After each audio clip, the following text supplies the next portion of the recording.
Bismillahirrahmanirrahim. Assalamualaikum warahmatullahi wabarakatuh. Ketemu sama saya kata Pak Ahmad. Kali ini kita bahas isu terkini terkait dengan apa yang berada di WhatsApp group. Apakah vaksin Sinovac ini beneran vaksin yang buat program vaksin atau untuk uji klinis? Jangan-jangan kita lagi uji percobaan. Lalu ada pertanyaan bagaimana dengan keamanannya, apakah itu halal?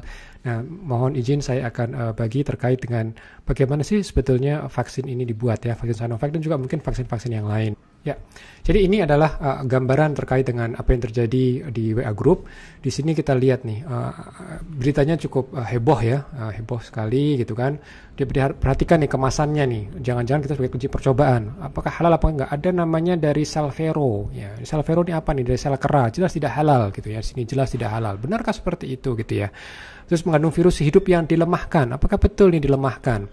Lalu ada bahkan menyebut barang berbahaya seperti boraks, ya, formalin gitu kan. Nah, ada lagi merkuri gitu kan. Tapi faktanya apa seperti itu gitu ya. Makanya kita penting untuk kita lihat bagaimana sih proses pembuatan vaksin ini.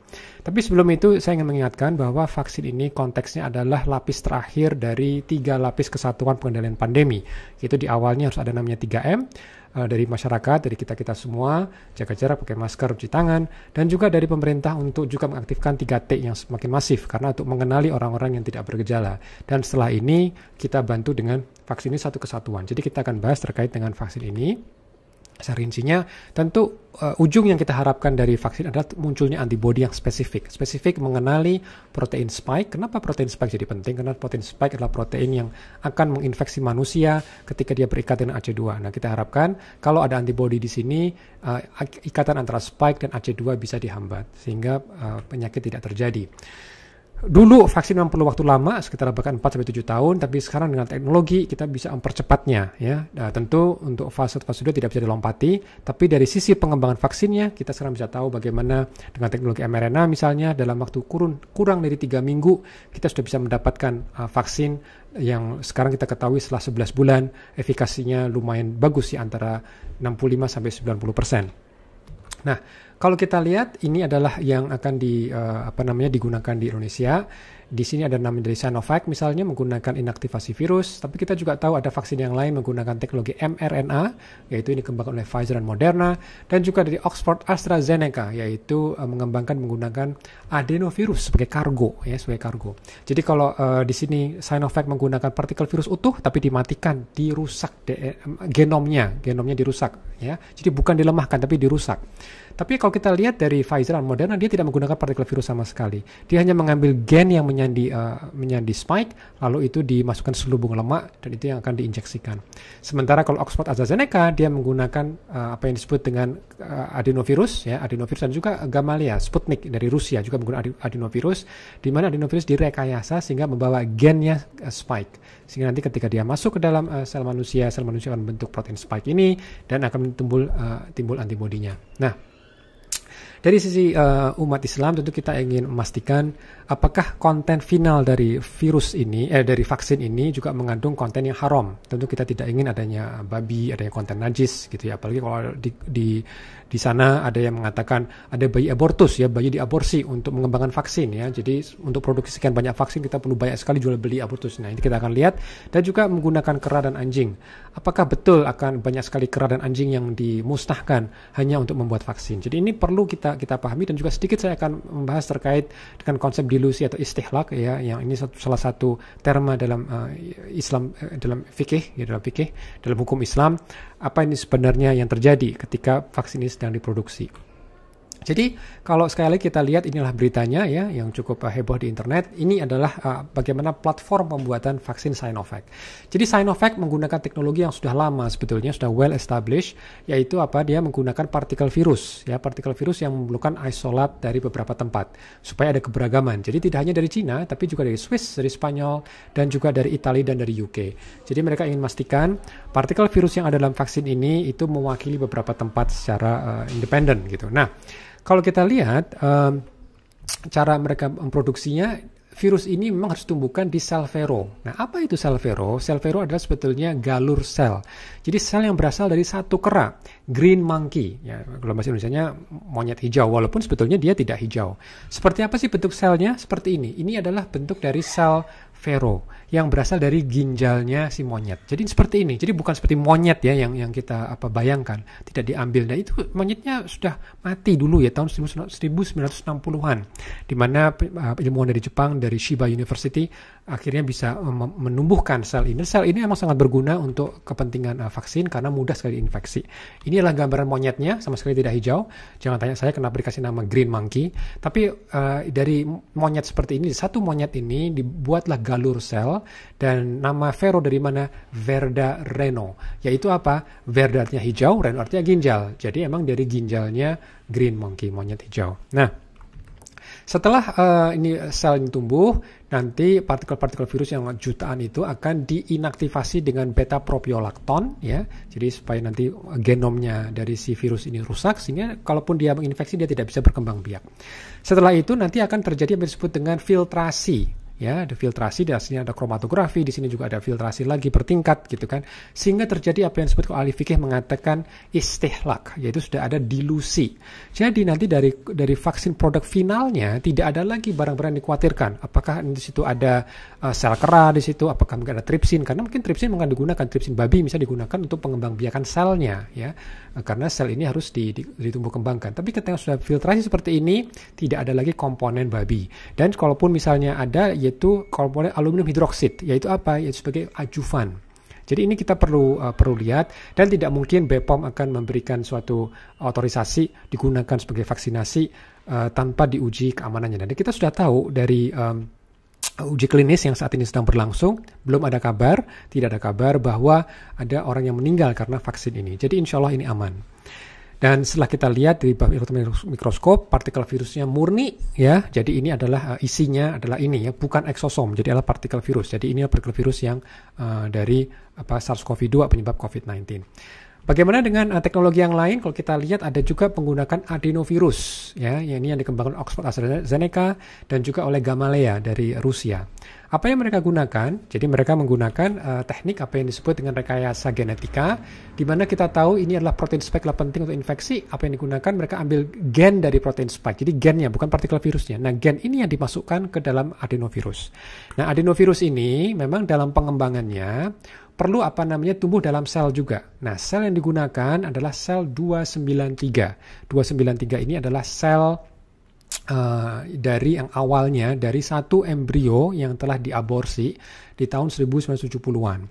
Ketika dia diaborsi tidak diniatkan untuk membuat vaksin ya, karena para ilmuwan terutama biologis kita ingin tahu bagaimana sih proses sel membelah diri.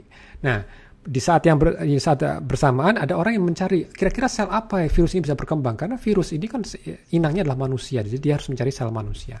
Disinilah diinfeksi pada 293 sel 293, dan dalam upaya memisahkannya memang perlu tripsin untuk memisahkannya ya. Jadi mirip seperti yang dikembangkan di Sinovac. Nah, inilah virus-virusnya yang berusaha dikembangbiakkan, tapi karena sel juga perlu berkembang biak, perlu diperbanyak dengan mekanisme tripsin supaya dipisahkan. Kenapa? Karena kalau misalnya sudah penuh seperti ini, selnya akan mati. Kalau selnya mati, virus tidak akan tumbuh.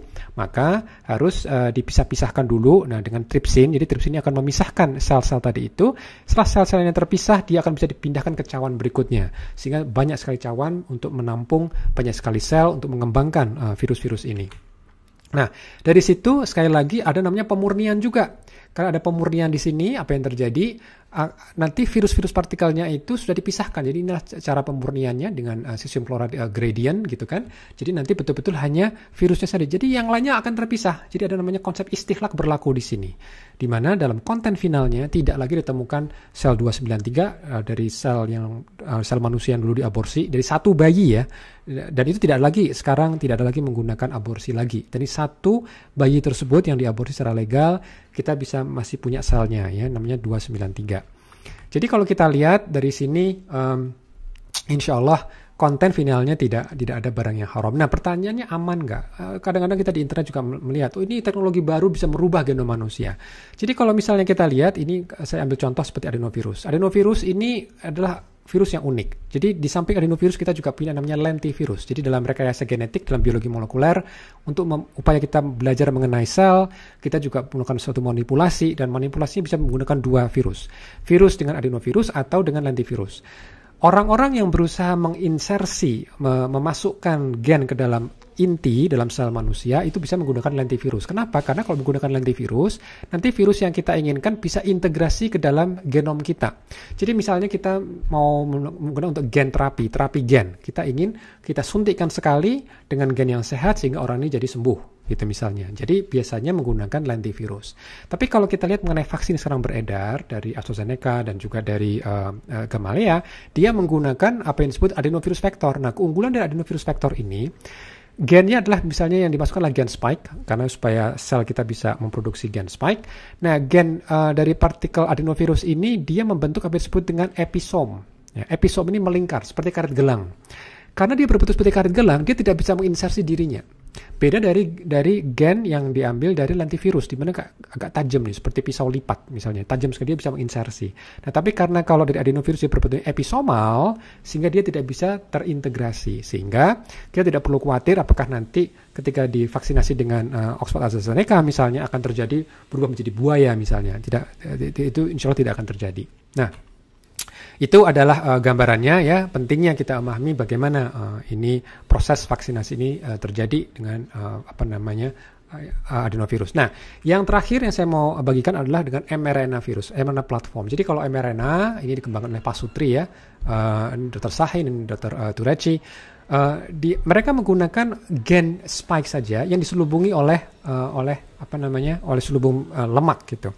Dan proses pembuatannya kalau kita lihat ya, jadi kalau dari sini ketika diinjeksikan nanti dia akan bisa ada pesan yang keluar dari sini, yaitu potongan dari gen spike, dan oleh sel akan ditranslasi menjadi protein spike, dan protein spike akan memicu tumbuhnya antibodi. Nah, bagaimana membuat vaksin ini? Vaksin ini tidak menggunakan sel hidup.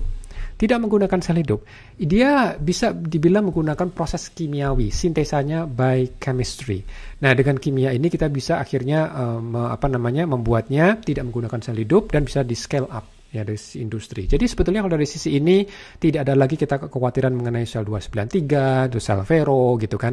Nah, hanya saja memang yang jadi menarik adalah karena kontennya adalah nanopartikel ini liposom, dan juga ada mRNA, memang untuk sebagian orang yang menerima vaksin ada terjadi alergi ya, terjadinya alergi. Nah, alergi ini memang bisa menjadi serius, tapi insya Allah selama itu bisa dikenali secara cepat, dokter akan segera menanganinya dengan sigap juga.